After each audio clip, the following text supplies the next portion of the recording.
사사기 14장입니다. 1절에서 9절까지. 14장 1절로 9절.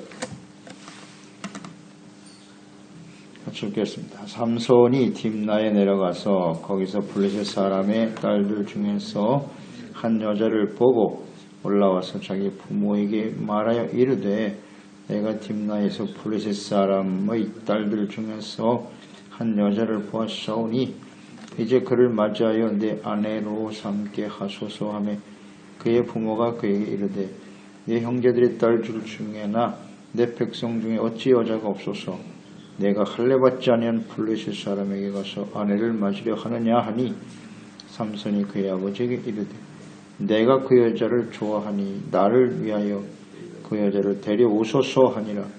그때에 블레셋 사람이 이스라엘을 다스린 까닭에 삼손이 틈을 타서 블레셋 사람을 치려 함이었으나 그의 부모는 그 일이 여호와께로부터 나온 것인 줄은 알지 못하였더라.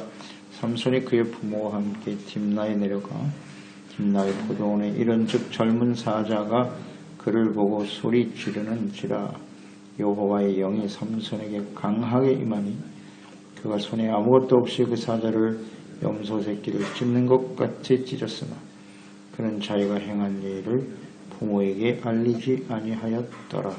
그가 내려가서 그 여자와 말하니 그 여자가 삼손의 눈에 들었더라. 얼마 후에 삼손이 그 여자를 맞이하려고 다시 가다가 돌이켜 그 사자의 죽음을 본즉 사자의 몸에 벌떼와 굴이 있는지라.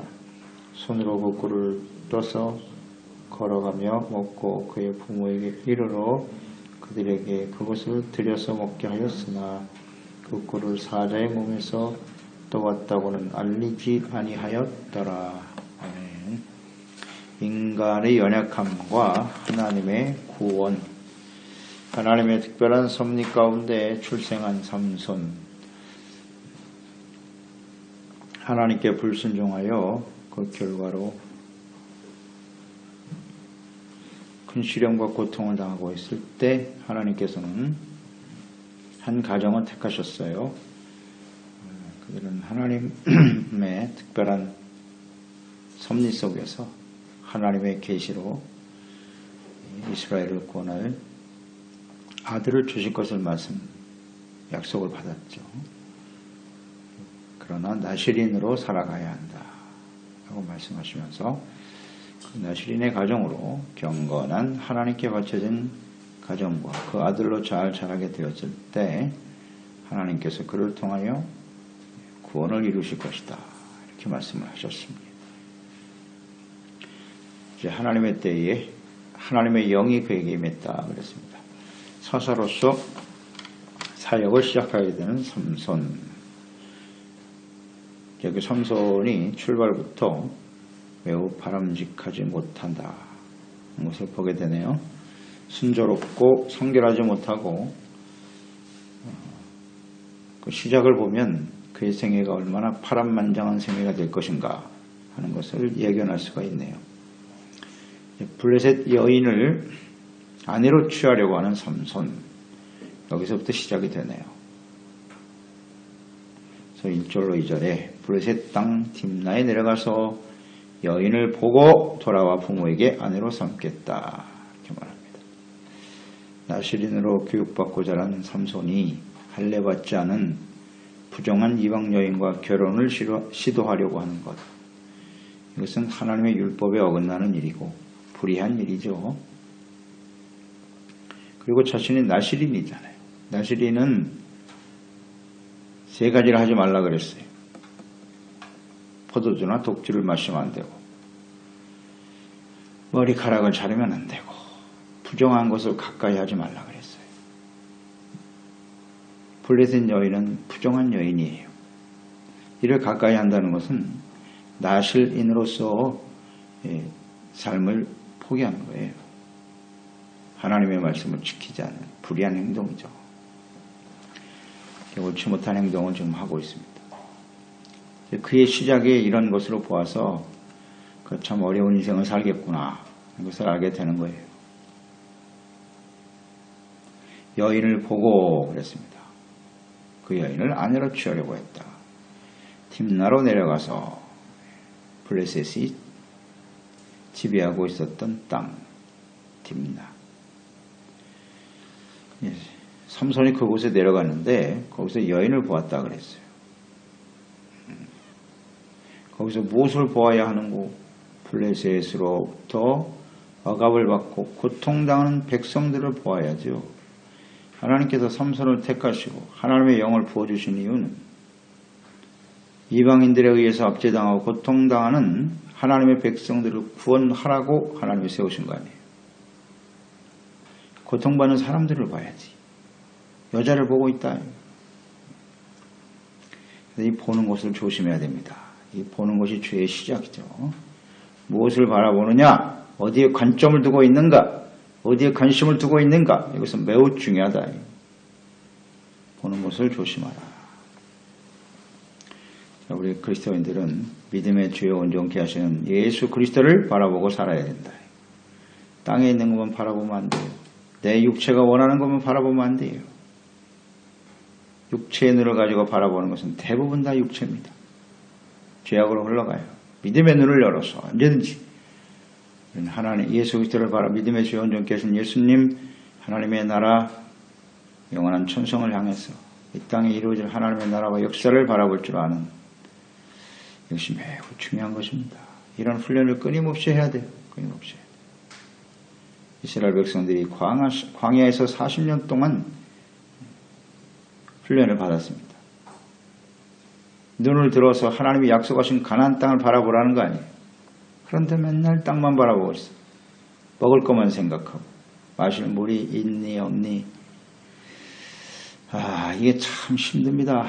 이 훈련을 제대로 받아야 돼요. 우리의 삶 속에 다가오는 여러 가지 시련들.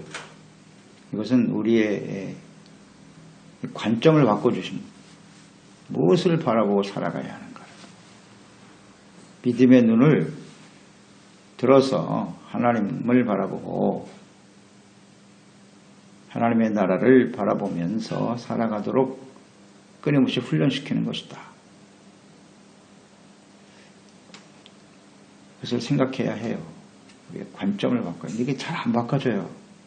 여전히 우리는 현실만 바라보거든요. 참 고치기가 쉽지 않습니다. 이거 빨리 바뀌지 않으면 우리는 하나님 앞에 온전히 쓰임받을 수가 없다. 것을 보게 됩니다. 이런 모습을 보면서 삼손이 좀 걱정이 되지요. 시작부터. 그 3절에 보니 부모가 반대했습니다. 부모는 나신인으로 키워야 될 아들이기 때문에 끊임없이 교육하고 가르쳐 줬을 거예요. 부모가 책망을 합니다. 어찌하여 여자가 없어서 할례받지 아니한 여인을 아내로 삼으려고 하느냐. 이스라엘에도 많은 여인들이 있건만 안 된다 그랬습니다. 자신이 나시리님을 망각하고 부모의 책망을 잘 들으면 좋겠는데 삼손이 듣지를 않네요. 3절 하반절을 보세요. 삼손이 한 말을 잘 주목해 보세요. 삼손이 그의 아버지에게 이르되 내가 그 여자를 좋아하오니 나를 위하여 그 여자를 데려오소서. 삼손의 모습, 그의 영성이 잘 보이죠. 내가 그 여자를 좋아한다는 거예요. 그 이방 여자이니 뭐지 상관없다. 내가 좋으니까 하겠다는 겁니다. 내가 좋아하니까 나를 위하여 데려오세요. 내가 나를 위하여. 굉장히 위험한 말이죠. 아주 교만하죠. 이런 게 바로 교만입니다. 하나님을 위해서 살아야 될 사람 아니에요. 나즈리는 하나님께 바쳐진 사람들이거든요. 그런데 자꾸 내가 나를 위하여. 시작부터 좋지 않아요. 하나님의 영이 임했는데도 이렇게 깨달음이 없다는 것을 보게 돼요. 그만큼 주변 환경이 어려운 시대였고 이방인들에 의해서 억압을 당하는 상태요. 그러니 하나님 앞에 바른 예배가 드려졌을 것이며 제사와 성전이 바로 세워지지 못하니까 이런 일들이 발생하는 거예요. 우리가 사사시대를 묵상하면서 깨닫는 바죠. 사사시대의 문제는 뭐냐? 성전과 예배가 무너졌다는 거죠. 하나님의 말씀이 희귀해요. 제사장이 없어요. 자취를 감춰버렸어. 이게 얼마나 위험한 일인가. 우리가 하나님 앞에 구원받아, 이거 철저한 은혜죠. 이들이 나실인 가정으로서 나실인으로 태어났다라고 하는 건 하나님의 은혜인데, 이들이 끊임없이 하나님의 성전을 중심으로 해서 말씀으로 제사로 이렇게 중심이 되지 못하는, 훈련되지 못하는 삶을 살아가면 이렇게 어이없는 행동을 하게 되는 거예요. 이것을 우리 잊지 말아야 돼요. 내가 나를 위하여, 이걸 조심해야 됩니다. 자, 나실인, 하나님께 바쳐진 사람. 자, 우리는 나실인들입니까? 아닙니까? 우리는 아닌데요? 그렇지 않습니다. 거듭난 순간부터 우리는 나실인이 되는 거예요. 태어날 땐 나실인으로 태어나지 않았죠. 부모로부터 태어났는데, 거듭난 것은 절대적인 하나님의 의지요, 하나님의 은혜로 된 일이죠. 거듭났다. 그때부터 우리는 하나님께 바쳐진 인생이 되는 거예요. 로마서 12장 1절. 믿음으로 말미암아 의롭다함을 얻은 것은 하나님의 은혜다. 그러면 그 은혜로 거듭난 사람은 어떻게 살아야 하노? 너의 몸을 하나님이 기뻐하시는 거룩한 산제사로 드려라. 이게 바로 나실인입니다. 제물로 드려지는 거예요. 우리가 하나님 앞에 드려질 때 우리 자신뿐만 아니라 우리를 통해서 많은 사람들이 생명과 구원을 얻게 되고 거룩함을 얻게 되고 하나님 앞에 나아갈 수 있는 길이 열리고, 나를 위해서 사는 인생이 아니라는 거 우리는 늘 생각해야 합니다. 내가 좋으니까, 내가 원하는 대로, 나에게 유익이 생기니까, 나의 만족을 위해서 대단히 위험합니다. 이걸 버려야 되는데 정리가 안 돼요. 이 삼손과 같은 모습은 우리에게도 그대로 있어요. 여전히 있습니다. 우린 무엇을 배워야 합니까? 이러한 삼손이 어떤 생애를 살게 될고, 여기에 우리는 초점을 두고 교훈을 얻는 거예요. 그것이 우리의 미래겠죠. 미래가 되는 겁니다.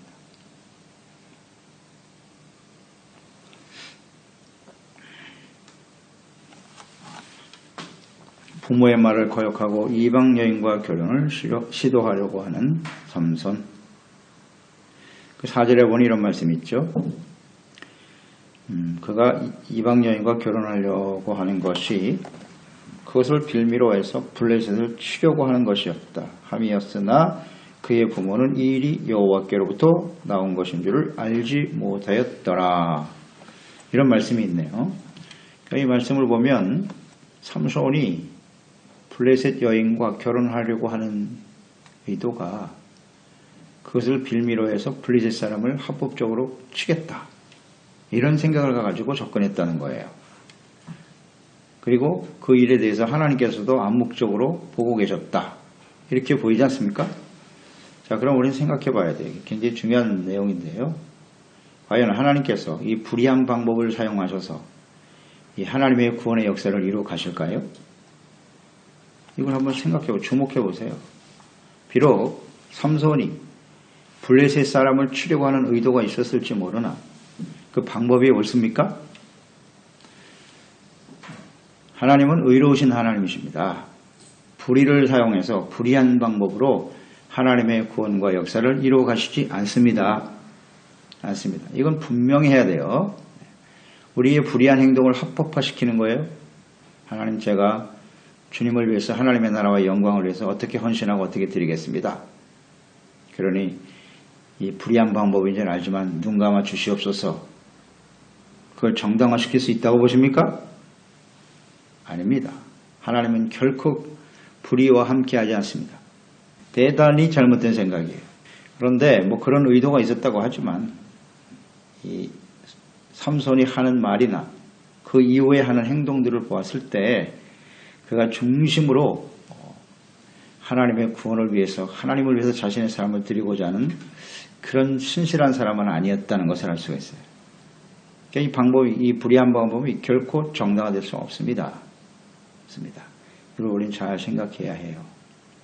하지만 그럼에도 불구하고 인간의 허물마저도 하나님의 선하신 뜻을 이루어가는 하시는 분이 하나님이시다, 이렇게 봐야죠. 하나님의 불의한 행동을 사용하셨다. 사실 옳지 않죠. 그러니까 하나님 앞에서 불의한 행동은 절대 용납될 수 없습니다. 하나님은 어두운 그림자도 없으신 분이에요. 어둠이 전혀 없으세요. 이건 있을 수 없는 일이에요. 그래서 이것은 삼손의 허물이라고 봐야 합니다. 그래도 하나님께서 약속을 하셨으니까 이스라엘을 그를 통해서 구원하시겠다는 약속을 하셨기 때문에 사용하실 수밖에 없으나 그는 이런 생각을 가지고 하나님의 일을 한다고 하면 심각한 오류를 발생하게 되고 더 큰 죄를 짓게 되죠. 이 여인과의 결혼이 깨졌습니다만 그 이후에 삼손은 어떻게 됩니까? 이 여자 때문에 결국 무너지잖아요. 들릴라바 또 만나게 되고 그것도 또 블레셋 여자예요. 그것 때문에 머리가 잘리고 두 눈이 뽑히고 비참한 인생을 살게 되죠. 결코 그의 불의한 행동을 정당화될 수 없어요. 이걸 잘 우리는 생각해야 합니다. 5절로 6절에 나타난 삼손의 모습. 내려가다가 사자를 만났어요. 버더운에 사자를 만났는데 그를 염소 새끼 찢어 죽이는 것처럼 찢어 죽였다. 힘이 거기서 나타나는 거죠. 삼손이 그만큼 힘이 강했다. 이런 모습을 보면서 왜 내려가다가 사자를 만났을까? 힘을 과시하려고 그런 생각을 하게 되는데요. 베드로전서 5장 8절이 떠올랐어요. 근신하라 깨어라. 너희 대적 마귀가 우는 사자같이 두루다니며 삼킬 자를 찾나니. 악한 원수 마귀가요. 굶주린 사자같이 덤벼드는 거예요. 그래서 지금 블레셋으로 내려가는 일, 이방 여인과 결혼하려고 하는 일들, 악한 원수 마귀의 끊임없는 공격이다. 이걸 깨닫게 하려고 하셨을 것 같아요. 그런데 자기의 힘으로 찢어버렸다. 그러니까 하나님의 은혜죠. 이제 그에게 하나님의 영이 임했다는 것은 힘을 주셔서 이 구원을 이루어 가시는 시작이라고 봐야 하는데 방법이 틀렸어요. 그래서 좀 잘 깨달아야 될 필요가 있단 말이죠. 그래서 우리는 여기서 깨닫게 되죠. 오는 사자와 같이 약한 원수 마귀가 덤벼들고 있는데 그 사자를 마귀를 이길 수 있는 힘은 뭐냐? 자, 삼손 어떻게 그 사자를 찢어서 죽일 수 있었을까요? 원인이 뭐예요? 하나님의 영이 그에게 임하였기 때문이에요. 오늘 우리도 마찬가지입니다. 하나님의 영으로 충만하고 하나님의 말씀을 쫓아 살아갈 때 그것이 우리의 능력이 되어 마귀를 이기는 거예요. 말씀과 성령의 검을 들고. 그렇지 않았다면 삼손은 거기서 죽겠죠. 그런 겁니다. 그래서 우리는 언제나 하나님의 영에 감동되어 진리의 말씀을 쫓아 대적 원수 마귀와 싸워 이겨야 돼요. 마귀가 오는 사자라는 사실을 알면 준비하여 이길 수가 있겠죠. 근데 너무나 많은 사람들이 오늘날 사자가 오는 이 악한 원수 마귀가 사자같이 덤벼들고 있다는 사실을 인식하지 못하고 있어요. 막연하게 두려워하죠. 아니면 그에게 쉽게 굴복하고 그의 종이 되어 따라가죠. 마귀의 종이 되어 따라가면 그 결과는 무엇이겠느냐? 멸망이죠. 잘 생각해야 합니다. 잘 생각해야 돼요. 이기는 자가 되어라. 이기는 자가 되어라. 어떻게 승리할 것인가? 한번 강조드리지만 우리는 영적 싸움을 지금도 싸우고 있는 것이고 승자와 패자만 있을 뿐이에요. 이 둘 중에 하나예요. 우리는 승자입니까? 패자입니까? 패자는 악한 원수 마귀와 함께 영원한 불 속에 던져질 것이고 종로를 타며 살았으니까요. 하나님 앞에 이기는 자가 되어야 돼요. 승리자가 돼요. 주님이 이것을 끊임없이 강조하고 계시다. 잘 생각하세요. 8절에 보니 사자를 이기는 것까지 좋았는데 사자의 사체에서 꿀을 발견한 삼손. 처음엔 약혼하러 내려갔다가 사자를 죽였고 그 다음에 다시 내려갔다. 결혼하기 위해서 내려간 거죠. 거기 보니까 자기가 과거에 찢어 죽였던 사자가 그 시체에서 벌떼와 꿀을 발견하게 되었다. 그걸 또 먹었어요. 취해서 먹고 또 그것을 자기 부모에게도 갖다 주고. 자, 이러한 삼손의 행동에 대해서 어떻게 생각하십니까? 다시리는 부정하는 것을 가까이 해서는 안 된다 그랬어요. 사체를 가까이 하는 일은 나시린으로서 해서는 안 될 일이에요. 그런데 거기서 나온 꿀을 먹고 있다. 꿀, 달콤한 꿀. 그러니까 부정하고 죄를 짓는 일이 이렇게 달콤하다는 거예요. 그 달콤함에 빠져가지고 자신이 나시린이라는 사실을 망각하더라는 거죠. 이 삼손의 행동을 보세요. 이게 진정한 나시린의 모습인가? 인간의 허물과 연약함, 한계를 여기서 보게 되는 거예요. 그래서 우리도 눈앞에 보이는 육체에 만족을 주는 달콤한 꿀, 그게 죄는 그렇게 단 거예요. 아주 달콤해. 그래서 우리를 유혹한다고. 꿀만 따라다니는 달콤한 유익만을, 육체의 쾌락의 만족만을 추구하는 그것이 부정한 것이든지 죄든지 상관없다. 굉장히 위험하죠.